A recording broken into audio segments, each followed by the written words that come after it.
कहते हैं फ्रेंड्स, अगर आप हार नहीं मानते हैं तो आपको यही जिद आपको एक दिन सफल बना के रहेगी। तो बिल्कुल फ्रेंड्स, आप लोग को हार नहीं मानना है और आप लोग को कल के पेपर में यानी कि 25 अप्रैल के पेपर के पॉलिटिकल साइंस में आप लोग को बढ़िया करना है और अच्छा करना है। जो आप लोग एग्जाम्पल एज में किसी पेपर में गड़बड़ हुआ होगा ना, तो वो आप लोग को ये पेपर मेंटेन करने के लिए आ चुका है और वो भी काफ़ी इंटरेस्टिंग चैप्टर है ये, जो आप लोग को काफ़ी नॉलेज देगा। तो और मैं भी आ चुका हूँ आप लोग के लिए। तो चलिए मैं स्टार्ट करता हूँ पूरे ऑपरेशन क्लासेस। तो देखिए, पहला क्वेश्चन ये रहा 2021 का क्वेश्चन है फ्रेंड्स, वार्सा पैक्ट कब हुआ। सबसे पहले आप लोग जानिए फ्रेंड्स, वार्सा पैक्ट इसका राइट आंसर जानिए 1955 में हुआ। अब देखिए, मैं डिटेल से बताने के लिए आया हूँ। सबसे पहले ये जानिए वार्सा पैक्ट होता क्या है। तो देखिए, वार्सा पैक्ट जो है ना, वह यूएसएसआर यानी कि सोवियत संघ का एक मिलिट्री एक्सरसाइज है। मैत्री समझौता एक वार्सा पैक्ट है जो कि नाटो के अगेंस्ट आया था। नाटो के अगेंस्ट जो आया था उसे बोलते हैं वार्सा पैक्ट। तो वार्सा पैक्ट का गठन हुआ था 1955 में, याद रखेंगे। और किसका था ये? यूएसएसआर का था। क्लियर है फ्रेंड्स। नेक्स्ट, पहला गुटनिरपेक्ष सम्मेलन कब हुआ था। तो पहला गुटनिरपेक्ष सम्मेलन, सबसे पहले फ्रेंड्स ये गुटनिरपेक्ष होता क्या, देखिए सबसे पहले मैं आप लोग को बताता हूँ। आप लोग को पता होगा जब शीत युद्ध हो रहा था, यानी जब शीत युद्ध हो रहा था तो पूरे विश्व दो भागों में बट चुका था। एक बट चुका था, देखिए एक आप लोग का यूएसए का कंट्री में बच चुका था फ्रेंड्स, और एक यूएसएसआर में बच चुका था। तो यूएसए का जो था उसे, यूएसए का जो जिस चीज़ में बटा था उसे बोलते थे नाटो। क्या बोलते थे फ्रेंड्स? नाटो। और यूएसएसआर का जो था ना उसे बोलते थे वार्सा पैक्ट। अब देखिए, अब इसमें बीच में हमारे प्यारे देश भारत आ रहा था। तो भारत के तत्कालीन प्रधानमंत्री पंडित जवाहरलाल नेहरू ने मिलकर, पंडित जवाहरलाल नेहरू, घाना के राष्ट्रपति, फिर इंडोनेशिया के राष्ट्रपति सुकर्नो और दो अन्य देश के राष्ट्रपति ने मिलकर एक अलग संधि समझौता किए जिसका नाम रखा गुटनिरपेक्ष सम्मेलन। तो गुटनिरपेक्ष सम्मेलन का जो गठन हुआ था 1961 में हुआ था और इसका कहाँ पे हुआ था? बेलग्रेड में हुआ था। कहाँ पे हुआ था? बेलग्रेड में हुआ था, याद रखेंगे। ठीक है, यानी कि ना तो नाटो का सदस्य बना था ना वार्सा का, ये अपना अलग बनाया था। कुल कितना देश शामिल थे? 5 थे। तो पहला गुटनिरपेक्ष सम्मेलन कब हुआ था? 1961 में हुआ था। अब कहाँ पे हुआ था? बेलग्रेड में हुआ था। इसे ध्यान में रखेंगे। अब भारत का राष्ट्रीय विदेश नीति का नाम होता है गुटनिरपेक्ष, यहाँ याद रखेंगे आप लोग। एंड नेक्स्ट क्वेश्चन, सोवियत संघ के विभाजन के बाद रूस का प्रथम निर्वाचित राष्ट्रपति कौन था। तो फ्रेंड्स आप लोग सबसे पहले ये जानिए सोवियत संघ। तो सोवियत संघ का जो विघटन हुआ, सबसे पहले सोवियत संघ के बारे में मैं बताता हूँ। देखिए सोवियत संघ, सबसे पहले फ्रेंड इसका जो निर्माण हुआ था, यानी कि इसका जो बहुत सारे बुक में तो 1917 लिखता है, लेकिन फाइनली तौर पे देखा जाता है 1922 में इसका स्थापना हुआ था। 1922 में स्थापना हुआ था और 1992-91 तक चला था। 1991 तक चला था। क्लियर है ना फ्रेंड्स? आप लोग को ध्यान रखना है। तो 1922 से लेकर 1991 के बीच चला था यूएसएसआर। अब इसी बीच में यानी 1991 में इसका विघटन हुआ था। तो क्या लिखा? विभाजन के रूस का प्रथम राष्ट्रपति कौन था। तो जब विभाजन हुआ था ना, तो इसमें रूस का जो प्रथम राष्ट्रपति था वह था बोरिस एल्सिन था। Boris Yeltsin. तो ऑप्शन नंबर इसका होगा बी आंसर, बोरिस एल्सिन। अगर क्वेश्चन आता सोवियत संघ का स्थापना कब हुआ था। तो सोवियत संघ का फाइनली तौर पर स्थापना हुआ था 1917 में। अब इसका जो मेन थे ना वह लेनिन था, यानी लेनिन के द्वारा स्थापना किया गया था। अब फाइनली तौर पे जब रूस का जब गठन हुआ था ना, तो उसका पहला राष्ट्रपति थे एल्त्सिन थे। इतना आप लोग को ध्यान में रखना है। ये 1991 में बने थे। 1991 में एल्त्सिन बने थे और लेनिन बने थे 1917 में। बिल्कुल फ्रेंड्स, याद रखना है। और क्वेश्चन आता है फ्रेंड्स, वर्तमान में अभी रूस का राष्ट्रपति कौन है। मैं एक्स्ट्रा इसलिए बता रहा हूँ ताकि काम है। तो वर्तमान में रूस, जिसे बोलते हैं यूएसएसआर, तो वर्तमान में रूस का जो राष्ट्रपति है व्लादिमीर पुतिन है। याद रखेंगे, व्लादिमीर पुतिन है, जो कि 2036 तक रहेंगे। याद रखेंगे आप लोग, 2036 तक रखेंगे। और ये वो राष्ट्रपति है जो अभी रूस और यूक्रेन के बीच जो लड़ाई चल रहा है उसमें मेन भूमिका निभा रहे हैं व्लादिमीर पुतिन। कब तक रहेंगे? 2036 तक रहेंगे। ठीक है, नेक्स्ट, यूरोपीय आर्थिक सहयोग संगठन की स्थापना कब हुई थी। तो फ्रेंड्स काफ़ी तगड़ा क्वेश्चन है ये। तो आप लोगों को मैं ये बताना चाहता हूँ, यूरोपीय आर्थिक सहयोग संगठन की स्थापना जो हुआ था वह 1948 में हुआ था। 1948 में हुआ था, लेकिन डेट के साथ मैं बताने आया हूँ। तो इसका जो स्थापना हुआ था फ्रेंड्स 16 अप्रैल 1948 में हुआ था। याद रखेंगे, 16 अप्रैल 1948 में हुआ था, लेकिन आप लोग मेन 1948 रखिएगा। ठीक है, और इसका हेडक्वार्टर जो होता है ना वह ईरान की राजधानी तेहरान में होती है। ईरान की राजधानी तेहरान में होती है, याद रखेंगे। और यूरोपीय आर्थिक सहयोग में कुल आपका 10 देश शामिल होता है। कितने होते हैं फ्रेंड्स? 10 देश शामिल है। एंड नेक्स्ट क्वेश्चन, कौन आसियान का सदस्य नहीं है। तो आप लोगों को मैं इसके बारे में जो बता रहा हूँ ध्यान से सुनिएगा। आसियान के बारे में जो बता रहा हूँ, आसियान में सबसे पहले फ्रेंड्स आसियान, तो आसियान में कुल कितना कंट्री, देखिए इसके बारे में बता। देखिए सबसे पहले आप लोगों को मैप बनाना आना चाहिए। तो हम लोग जानते हैं नॉर्थ हो गया, ये हो गया ईस्ट हो गया, और ये साउथ हो गया, ये वेस्ट हो गया। तो आसियान जो होता है ना फ्रेंड्स, आप लोग का देखिए यहाँ पे यानी कि साउथ ईस्ट, साउथ ईस्ट ये आएगा ना। देखिए आप लोग आसियान लिखते हैं ASEAN। तो यहाँ पे गौर से देखिए, यहाँ पे ध्यान से देखिए। सबसे पहले फ्रेंड्स आसियान देखिए ऐसी है ना, तो यहाँ भी ऐसी आ गया। तो देखिए इसका फुल फॉर्म जानिए आसियान का क्या होता है, south Asian association of anti navigation, ठीक है। तो आप लोग इसमें क्या करना है, देखिए बोला कौन आसियान का सदस्य नहीं है, तो इंडोनेशिया भी सदस्य है, सिंगापुर भी होता है, फिलीपींस भी होता है। इसका सदस्य नहीं होता कौन, श्रीलंका, यानी श्रीलंका जो आसियान का सदस्य नहीं है। अब क्वेश्चन आता फ्रेंड्स आसियान, आसियान में कुल कितने सदस्य हैं, तो आप लोगों को बिल्कुल पता होगा, बहुत बढ़िया, वेरी नाइस। तो आसियान में कुल 10 देश शामिल है। कितना देश है फ्रेंड्स शामिल, 10 देश हैं। इसके बारे में आप लोगों को पता होगा। नेक्स्ट, आसियान का गठन कब हुआ, आप लोग कमेंट बॉक्स में लिखेंगे। नेक्स्ट, निम्नलिखित में कौन सा पार्टी नई राजनीति की प्रतिनिधित्व करने का दावा करती है, कौन सी पार्टी नई राजनीति का प्रतिनिधित्व करने का दावा करती है। तो ऑप्शन के अकॉर्डिंग चलते हैं फ्रेंड्स, ऑप्शन के अकॉर्डिंग चलते हैं ना। तो कौन सी पार्टी नई राजनीति का प्रतिनिधित्व करने का दावा करते हैं, तो ऑप्शन के अकॉर्डिंग चलते हैं। तो इसमें होगा आप लोग के लिए आम आदमी पार्टी। क्या होगा, आम आदमी पार्टी। तो आम आदमी पार्टी नई राजनीति का प्रतिनिधित्व करने का दावा करती है। अब देखिए भारत में कुल 8 राष्ट्रीय पार्टी, कितना फ्रेंड्स, 8 राष्ट्रीय पार्टी है, जिसमें सबसे पुराना पार्टी INC यानी कि इंडियन नेशनल कांग्रेस, जिसकी स्थापना 1885 में हुई थी। और सबसे नया जो भी पार्टी है ना NPP नेशनल पीपुल्स पार्टी, जो कि 2019 में एक राष्ट्रीय पार्टी बनी। इतना याद रखना आप लोग को। नेक्स्ट क्वेश्चन क्या लिख रहा है फ्रेंड्स, देखिए हरित क्रांति का संबंध किससे है। तो हरित क्रांति का जो संबंध है, देखिए हरित क्रांति का संबंध स्वामीनाथन से है, डॉक्टर स्वामीनाथन है। और हरित क्रांति जो हुआ था भारत में 1967 से 68 के बीच में हुआ था, ठीक है, ये याद रखेंगे आप लोग। और हरित क्रांति का संबंध कृषि से होता है, कृषि से होता है। अब पूरे विश्व में हरित क्रांति का जो जनक होता है डॉक्टर बोरलॉग को कहा जाता है। अब भारत में किसको बोलते हैं, डॉक्टर स्वामीनाथन को बोलते हैं। कब हुआ था, 1967-68 के बीच में हुआ था। नेक्स्ट, राष्ट्र निर्माण की चुनौती क्या है।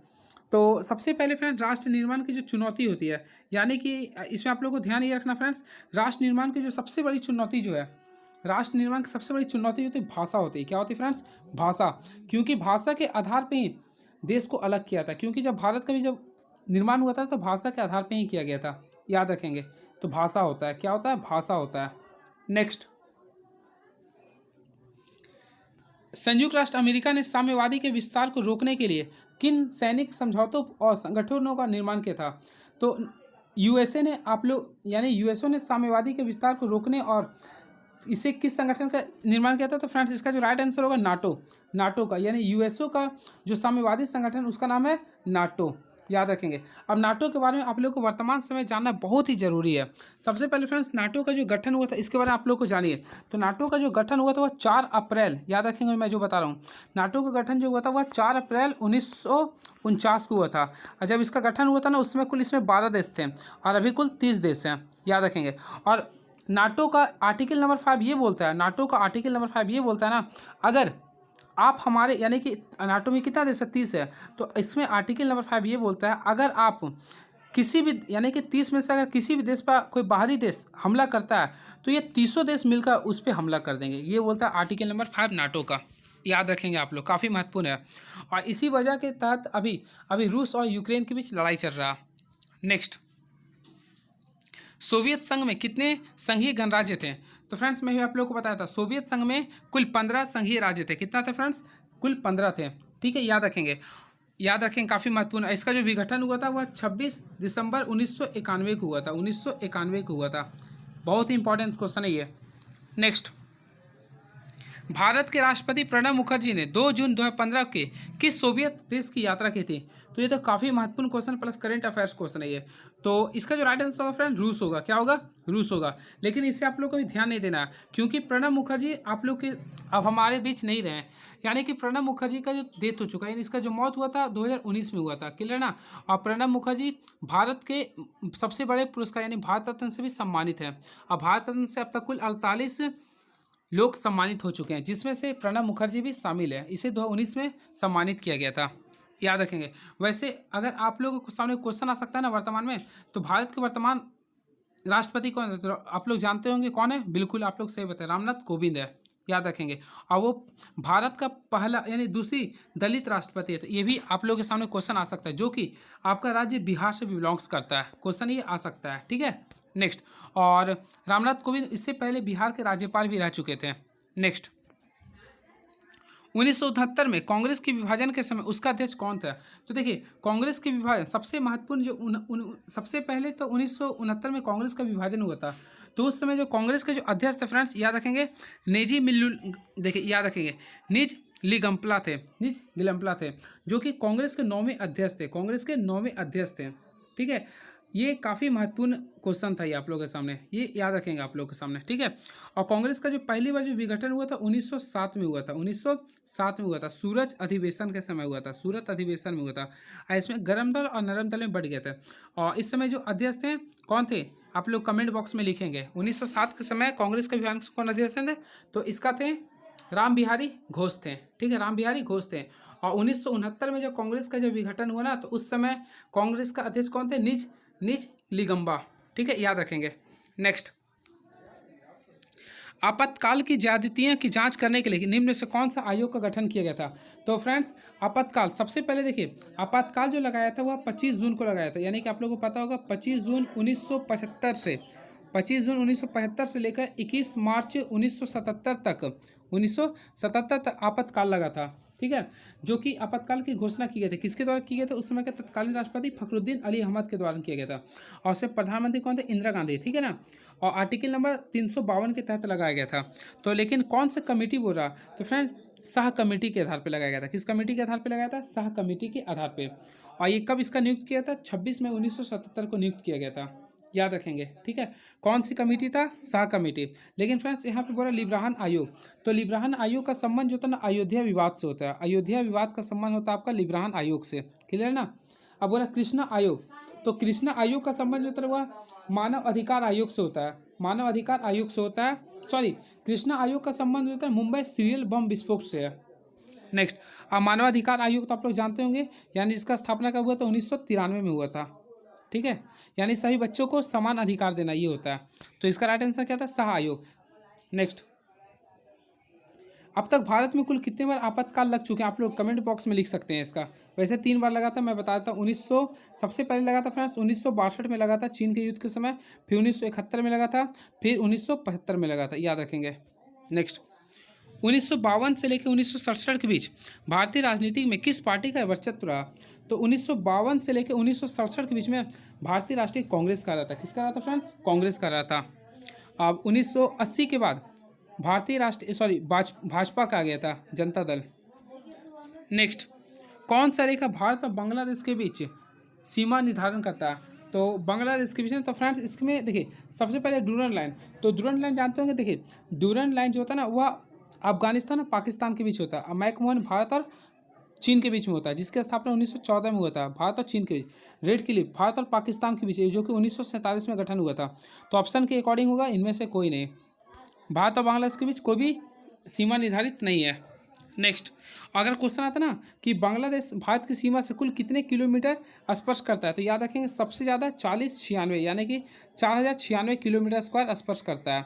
और सबसे ज़्यादा जो टच करता है वह पश्चिम बंगाल करता है, याद रखेंगे, ठीक है। एक काफ़ी महत्वपूर्ण क्वेश्चन है ये। और भारत और बांग्लादेश जो ना, वह 6 दिसंबर को मैत्री दिवस मनाता है, क्योंकि 6 दिसंबर 1971 को भारत और बांग्लादेश मिले थे। नेक्स्ट, भारत का पहला उप प्रधानमंत्री कौन है? भारत का पहला उप प्रधानमंत्री कौन है? तो फ्रेंड्स क्वेश्चन काफ़ी लाजवाब है ये। तो देखिए, भारत में अब तक, याद रखेंगे, भारत में अब तक कुल 7 उप प्रधानमंत्री बन चुके हैं। भारत में अब तक कुल 7 उप प्रधानमंत्री बन चुके हैं, जिसमें से प्रथम, तो भारत के प्रथम जो उप प्रधानमंत्री थे वह सरदार वल्लभ भाई पटेल थे। कौन थे फ्रेंड्स? सरदार वल्लभ भाई पटेल थे। किस पार्टी से थे? इंडियन नेशनल कांग्रेस से थे। तो भारत में अब तक कुल कितने उपराष्ट्रपति बन चुके हैं? उप प्रधानमंत्री 7 बन चुके हैं। और अगर क्वेश्चन आता है सबसे भारत का अंतिम उप प्रधानमंत्री अब तक का कौन रहा, जो अब तक रहा संविधान के अकॉर्डिंग? तो लाल कृष्ण आडवाणी, जो कि 2002 से लेकर 2004 के बीच में रहे थे, याद रखेंगे, 2002 से 2004 के बीच रहे थे। इसके बाद ना तो यूपीए सरकार ना ही बीजेपी सरकार ने उप प्रधानमंत्री का पद रखा, ठीक है। तो याद रखेंगे आप लोग, क्योंकि भारत का उप प्रधानमंत्री संवैधानिक पद नहीं है, इसलिए आप इसे जरूरी नहीं है कि रख सकते हैं।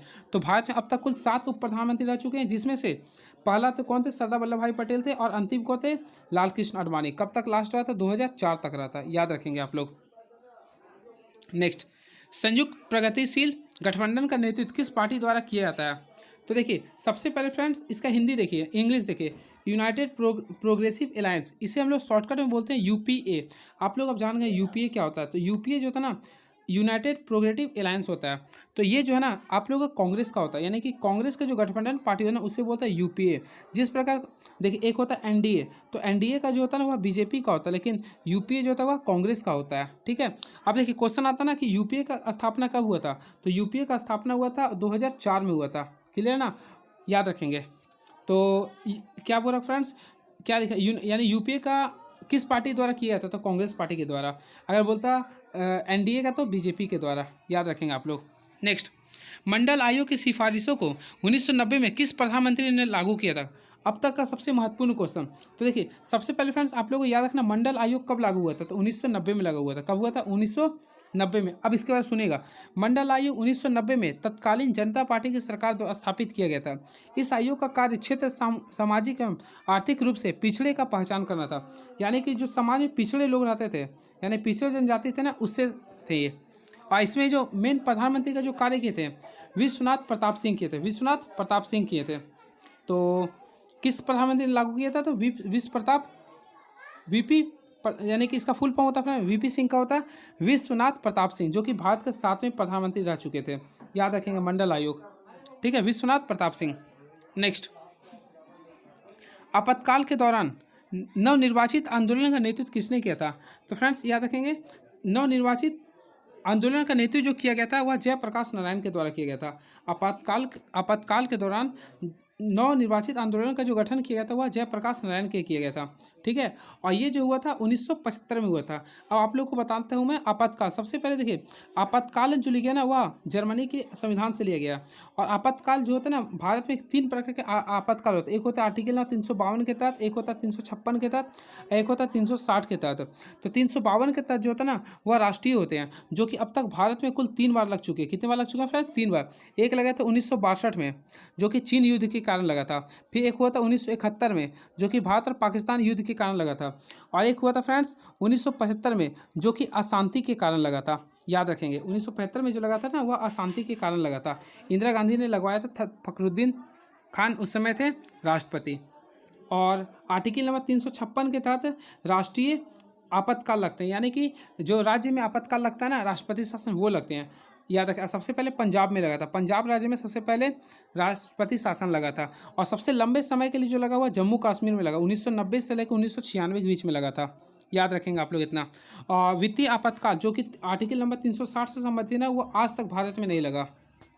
तो नेक्स्ट क्वेश्चन, नीति आयोग का पदेन अध्यक्ष कौन होता है? तो ये क्वेश्चन तगड़ा क्वेश्चन है फ्रेंड्स। तो यहाँ पे क्वेश्चन आप लोगों को क्या लिख रहा है, नीति आयोग का पदेन अध्यक्ष कौन होता है? तो देखिए नीति आयोग, सबसे पहले फ्रेंड्स नीति आयोग का जो गठन किया गया था आप लोग लिख सकते हैं 1 जनवरी, कब किया गया था? 1 जनवरी 2015 को किया गया था। अब आप लोग कमेंट बॉक्स में लिखेंगे नीति का फुल फॉर्म क्या होता है, मैं बताता हूँ। National institute transforming for India, national institute for transforming India होता है। ठीक है, ये होता है फुल फॉर्म, इसका होता है नेशनल इंस्टीट्यूट ट्रांसफॉर्मिंग अलायंस होता है। यहाँ पे फ्रेंड्स कन्फ्यूजन मुझे हो रहा। जी बिल्कुल फ्रेंड्स, इसका फुल फॉर्म आप लोग याद रखेंगे, national institute for transforming India, इसे याद। जी बिल्कुल फ्रेंड्स, तो इसका जो फुल फॉर्म होता है national institute for transforming India होता है, इसका फुल फॉर्म आप लोग ध्यान में रखेंगे। तो अब देखिए इसके बारे में आप लोगों को मैं बताता हूँ। सबसे पहले इसका जो गठन किया गया था इसे याद रखेंगे आप लोग। इसका तो फ्रेंड्स इसका जो गठन किया गया था 1 जनवरी 2015 को किया गया था। ठीक है, और किसके आधार पे किया था? योजना आयोग का। लेकिन क्वेश्चन में आता है योजना आयोग का पदेन अध्यक्ष कौन होता है? तो फ्रेंड्स प्रधानमंत्री होते हैं। कौन होते हैं? प्रधानमंत्री होते हैं। नीति आयोग के कौन होते हैं? प्रधान। अब बोलेगा ना नीति आयोग का प्रथम अध्यक्ष कौन बने? तो नरेंद्र मोदी, यानी कि भारत के प्रधानमंत्री कौन है? नरेंद्र मोदी इसके प्रथम अध्यक्ष बने हैं। ठीक है, और इसके उपाध्यक्ष जो हैं अभी आज चेंज हो चुके हैं, सुमन बेदी बने हैं। और वैसे इससे पहले थे राजीव कुमार, अब पहला थे अरविंद परगंडिया। नेक्स्ट, स्वतंत्र भारत का प्रथम विधि मंत्री कौन थे? तो काफ़ी तगड़ा क्वेश्चन है फ्रेंड्स ये। तो आप लोगों के सामने क्वेश्चन क्या लिखा है, स्वतंत्र भारत का प्रथम विधि मंत्री कौन थे? तो देखिए इसके बारे में जी बिल्कुल फ्रेंड्स। तो इसमें क्या क्वेश्चन, आज प्रॉब्लम ज़्यादा हो रहा सागर। जी बिल्कुल फ्रेंड्स, तो इसमें क्वेश्चन क्या लिख रहा है ना, तो स्वतंत्र भारत का प्रथम विधि मंत्री कौन है? तो स्वतंत्र भारत का प्रथम विधि मंत्री जो है वह डॉक्टर भीमराव अंबेडकर थे। डॉक्टर भीमराव अंबेडकर थे, याद रखेंगे आप लोग। तो स्वतंत्र भारत का प्रथम विधि मंत्री कौन थे? डॉक्टर भीमराव अंबेडकर थे। नेक्स्ट, और डॉक्टर भीमराव अंबेडकर बारे में आप लोग जानते हैं कि इसका जो जन्म हुआ था 14 अप्रैल, काफ़ी यादगार दिन है ये, पता होगा आप लोग को। 14 अप्रैल 1891 को हुआ था इसका जन्मदिन, इसलिए 14 अप्रैल को भीमराव अंबेडकर दिवस ही हम लोग मनाते हैं। बिल्कुल आप लोग कुछ याद आ गया होगा डेट ये। नेक्स्ट, भारतीय जनता पार्टी के प्रथम अध्यक्ष कौन है? फ्रेंड्स आप लोगों को सबसे पहले आप लोगों को याद करना पड़ेगा बीजेपी का स्थापना कब हुआ था। तो भारतीय जनता पार्टी का जो स्थापना हुआ था 6 अप्रैल, याद करना होगा, 6 अप्रैल 1980 को हुआ था। और इसका जो प्रथम अध्यक्ष था ना वह अटल बिहारी वाजपेयी थे। तो अटल बिहारी वाजपेयी आप लोग उड़ा दीजिए। अब देखिए कुछ एक्स्ट्रा बताता हूँ। देखिए अटल बिहारी वाजपेयी का जन्म दिवस के शुभ अवसर पर, यानी कि 25 दिसंबर इसका जन्म हुआ था फ्रेंड्स, 25 दिसंबर को ना। तो 25 दिसंबर के शुभ अवसर पर हम लोग सुशासन दिवस मनाते हैं, याद रखेंगे आप लोग, सुशासन दिवस मनाते हैं, ठीक है। नेक्स्ट, भारतीय संविधान का अनुच्छेद 370 किस राज्य से संबंधित था? तो ये क्वेश्चन आप लोग के एग्जाम में फिक्स आएगा। तो अनुच्छेद 370 एकदम काफ़ी महत्वपूर्ण क्वेश्चन जो एग्जाम में एकदम आने वाला है। तो फ्रेंड्स याद रखिएगा, इसका जो राइट आंसर होगा अनुच्छेद 370 बोला ना, तो 370 किससे था? जम्मू कश्मीर से था। तो अनुच्छेद 370 जम्मू कश्मीर से संबंधित है। तो इसके साथ साथ देखो 370 के साथ साथ 35A भी आपका जम्मू कश्मीर से था। तो फ्रेंड्स 375 70 ये बोलता है ना जम्मू कश्मीर भारत से एक अलग राज्य होंगे, ठीक है। अब 35A में ये बोलता है ना जम्मू कश्मीर का अपना अलग राष्ट्रीय ध्वज होगा, राष्ट्रीय गान अलग होगा, वहाँ पे आप ज़मीन नहीं कर ले सकते थे। तो ये वहाँ के बहुत सारे नियम था, ठीक है ना। तो ये था 70 और 335A। लेकिन वर्तमान समय में 31, यानी कि ध्यान रखिएगा फ्रेंड्स, 5 अगस्त 2019 को राज्यसभा द्वारा यह घोषित किया गया जम्मू कश्मीर भारत का अब यूटी होगा। यानी कि अब इसे राज्य से हटाकर यूटी यानी कि यूनियन टेरिटरी यानी कि केंद्र शासित प्रदेश घोषित किया गया। इसके साथ साथ लद्दाख को भी घोषित किया गया और फाइनली तौर पे जम्मू कश्मीर और लद्दाख भारत का एक केंद्र शासित प्रदेश बन गया। अगर क्वेश्चन आता है कब बना, तो याद रखेंगे ना 31 अक्टूबर 2019 को लद्दाख और जम्मू कश्मीर भारत के 2 नए केंद्र शासित प्रदेश बने। और इस प्रकार भारत अब कुल उस समय यानी कि 2019 के समय, यानी जब ये इसका निर्माण हुआ ना 31 अक्टूबर 2019 के समय भारत में कुल 9 यूटी थे। लेकिन 26 जनवरी 2020 को दमन द्वीप और दादर नगर हवेली को मर्ज करके एक हटा दिया गया, यानी कि 8 है। वर्तमान समय कुल यूटी की संख्या कुल कितना फ्रेंड्स? 8 है, याद रखेंगे। और अंतिम बोलेगा तो लद्दाख, जो कि 31 अक्टूबर 2019 को स्थापना हुआ था। और जम्मू कश्मीर और लद्दाख में राज्यपाल के जहाँ पे उपराज्यपाल होंगे जिसे बोलते हैं लेफ्टिनेंट गवर्नर, याद रखेंगे। जम्मू कश्मीर में जो लोकसभा का जो सीट है फ्रेंड्स वह 5 है, राज्यसभा का कितना है? 4 है, और विधानसभा का कितना है? 114 है। इसे याद रखेंगे आप लोग, काफ़ी महत्वपूर्ण क्वेश्चन है ये, ठीक है। और जम्मू कश्मीर में अब कुल 20 जिला रह गए हैं, और जबकि लद्दाख में कुल 2 जिला है जो कि कारगिल है और एक लेह है। इतना क्वेश्चन मैं बताया हूँ, ठीक है, याद रखेंगे। नेक्स्ट, अगर क्वेश्चन आता है फ्रेंड जम्मू कश्मीर का अंतिम मुख्यमंत्री कौन था, तो अंतिम मुख्यमंत्री जो था ना वह महबूबा मुफ्ती था, याद कर सकते हैं आप लोग, काफ़ी महत्वपूर्ण था इसलिए। नेक्स्ट, अगर देखिए मैं क्वेश्चन बताता हूँ, देखिए ध्यान से सुनिएगा, चलिए काफ़ी इसमें। नेक्स्ट, 2000 में किस राज्य का निर्माण नहीं हुआ था? तो फ्रेंड्स याद रखिएगा 2000 में 3 राज्य का स्थापना हुआ था। सबसे पहले देखिए मैं बताता हूँ, 26 लिखिएगा, 27 लिखिएगा और 28 लिखिएगा। 6 से 26, 6 से छत्तीसगढ़, यानी कि छत्तीसगढ़ का स्थापना हुआ था। कब हुआ था आप लोगों को मैं बता दिया हूँ, कब हुआ था? 26 वहाँ, फिर हुआ था 27 में हुआ था उत्तराखंड का, देखिए मैं ट्रिक के साथ बता रहा हूँ, आप लोगों को याद हो गया होगा। 28 में आप जिस राज्य में रह रहे हैं, पता है ना कहाँ पे रह रहे हैं? झारखंड में। तो देखिए फ्रेंड्स सबसे पहले छत्तीसगढ़ का जो स्थापना हुआ था 1 नवंबर 2000 को हुआ था, ठीक है। और 9 नवंबर को हुआ था उत्तराखंड को, और 15 नवंबर को हुआ था झारखंड का स्थापना हुआ था, ठीक है। तो ऑप्शन के अकॉर्डिंग आप लोग चलिए, क्या बोला ना 2000 में किस राज्य का स्थापना नहीं हुआ था? तो देखिए छत्तीसगढ़ हो गया, झारखंड भी हो गया, उत्तराखंड भी हो गया, तो यानी कि इसका राइट आंसर क्या होगा? मिजोरम राज्य का स्थापना नहीं हुआ था, ठीक है। अब आप लोग को मैं बता दूँ कब हुआ था। छत्तीसगढ़ का स्थापना कब हुआ था? याद रखिएगा 1 नवंबर 2000 को, 26वां राज्य था, 6 से 36, 6 से 26वां। उत्तराखंड था 9 नवंबर को हुआ था, ठीक है, 27वां था। झारखंड 28वां राज्य था, और 29वां जो राज्य ना भारत का तेलंगाना है, जो कि स्थापना हुआ था 2 जून 2014 को हुआ था, ठीक है। मिजोरम का जो स्थापना हुआ था फ्रेंड्स याद रखेंगे आप लोग 21 जनवरी को हुआ था, 21 जनवरी 1972 को हुआ था। नेक्स्ट, 1948 में संयुक्त राष्ट्र संघ ने कौन सी घोषणा अपनाई थी? कौन सी घोषणा अपनाई थी? तो ये क्वेश्चन आप लोगों को देखना पड़ेगा फ्रेंड्स, लेकिन मैं बताता हूँ 1948 में संयुक्त राष्ट्र संघ ने कौन सी घोषणा अपनाई थी? मानव अधिकारों का सार्वभौम घोषणा, मानव नागरिकों अधिघोषणा, सामाजिक अधिकारों का अंतर्राष्ट्रीय अनुबंध, पर्यावरण की सूचना का घोषणा। तो इसमें होगा फ्रेंड्स ऑप्शन नंबर ए होगा। ठीक है, 1948 में मानव अधिकारों का सार्वभौम घोषणा 1948 में घोषणा किया था यूएनओ के द्वारा। ठीक है, अब देखिए यूएनओ के बारे में क्वेश्चन आएगा, लेकिन मैं जो बता ना सकता हूँ जो क्वेश्चन आने वाला है। तो देखिए संयुक्त राष्ट्र संघ के में सबसे पहले होता है सुरक्षा परिषद। तो सुरक्षा परिषद में कुल 15 सदस्य होते हैं, जिसमें फ्रेंड्स 5 होते हैं अस्थायी और 10 होते हैं अस्थायी। तो 10 सदस्य में इसमें भारत के इसमें 8वीं बार शामिल हुआ, जो कि 2021-23 के लिए हुए थे। याद रखेंगे आप लोग, 8वीं बार शामिल हुए थे। ठीक है, याद रखेंगे। और इसके जो अध्यक्ष है यूएनओ के महासचिव का, तो एंटोनियो गुटेरेस हैं।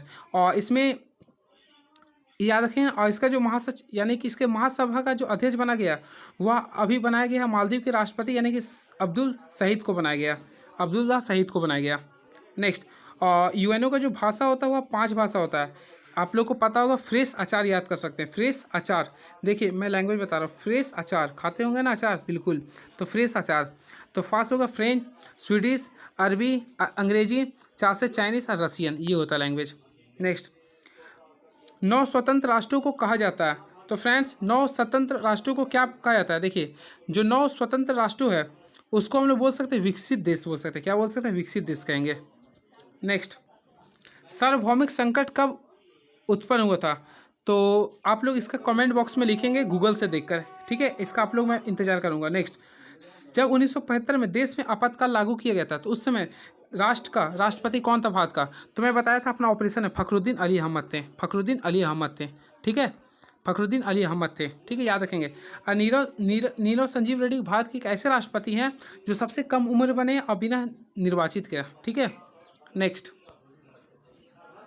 14 राष्ट्रों का बैंकीकरण किस वर्ष हुआ था? तो फ्रेंड्स मैं आप लोगों को बताता हूँ बैंकों का राष्ट्रीयकरण। देखिए सबसे पहले राष्ट्रीयकरण के कंसेप्ट है। राष्ट्रीयकरण का अर्थ होता है ना पूरे देश से जोड़ना। तो सबसे पहले भारत में जो बैंक का जो राष्ट्रीयकरण हुआ था वह 1 जनवरी, मैं लिख देता हूँ। देखिए 1 जनवरी 1949 को हुआ था, सबसे पहले हुआ था। यानी कि 1949 में सबसे पहले हुआ था। किसका हुआ था? RBI का हुआ था। RBI का जो राष्ट्रीयकरण हुआ था 1 जनवरी 1949 को हुआ था। फिर यानी कि 1969 में कुल 14 बैंकों का राष्ट्रीयकरण हुआ था। फिर 1980 में कुल 6 बैंकों का राष्ट्रीयकरण हुआ था। अब आप लोग क्वेश्चन पढ़िए, क्या लिख रहा है ना, 14 बैंकों का राष्ट्रीयकरण किस वर्ष हुआ था? तो देखिए 1969 में हुआ था। यही बोलता कि 6 बैंकों का कब हुआ था? 1980 में। तो ऑप्शन के अकॉर्डिंग चला जाए तो 1969 होगा। क्या होगा? 1969 होगा। ठीक है, नेक्स्ट, संयुक्त राष्ट्र संघ के वर्तमान महासचिव कौन है? तो फ्रेंड्स संयुक्त राष्ट्र संघ के वर्तमान महासचिव जो है ना, यानी कि एंटोनियो गुटेरेस और एक ऐसा बनता है जिसे फ्रेंच भाषा का ध्यान होना चाहिए। तो ये आप लोग का 9वां यूएनओ का अध्यक्ष है। और इससे पहले थे बान की मून थे। जो कि 8वीं थे, जो कि साउथ कोरिया से बिलोंग्स करते हैं। और एंटोनियो गुटेरेस पुर्तगाल के राष्ट्रपति रह चुके हैं। तो ये रहा था हमारा क्वेश्चन। ठीक है, लेकिन अगर क्वेश्चन आता फ्रेंड्स संयुक्त राष्ट्र महासभा का अध्यक्ष कौन है? तो अगर क्वेश्चन आता महासभा का अध्यक्ष कौन है तो अब्दुल्ला शाहिद। याद रखेंगे, क्वेश्चन हमें लग रहा आ सकता है अब्दुल्ला शाहिद है। अब्दुल्ला शाहिद आ सकता है, क्वेश्चन करंट अफेयर है ये। ठीक है, तो और अगर क्वेश्चन आता ना यूएनओ में अंतर्राष्ट्रीय न्यायालय का अभी अध्यक्ष कौन है? तो दलबीर सिंह भंडारी, जो कि भारतीय। ये भी क्वेश्चन आने का चांसेस क्योंकि भारतीय है। दलबीर भंडारी जो कि 2027 तक रहेंगे, ये भंडारी। ठीक है, याद रखेंगे आप लोग। तो चलिए, ये पूरा मैं ऑप्शनल जितना क्वेश्चन था 30 क्वेश्चन मैं बताने का प्रयास किया हूँ, इसमें आप लोग इसका आंसर जवाब देंगे। तो चलिए, इसके बाद मैं वीडियो में आऊँगा तो ये सब का मैं ऑपरेशन के साथ बता दूंगा। तो चलिए, कैसा लगा आप लोग कमेंट बॉक्स में जरूर लिखेंगे। चलिए, thank you so much. Please subscribe my YouTube channel move on study. Thank you so much.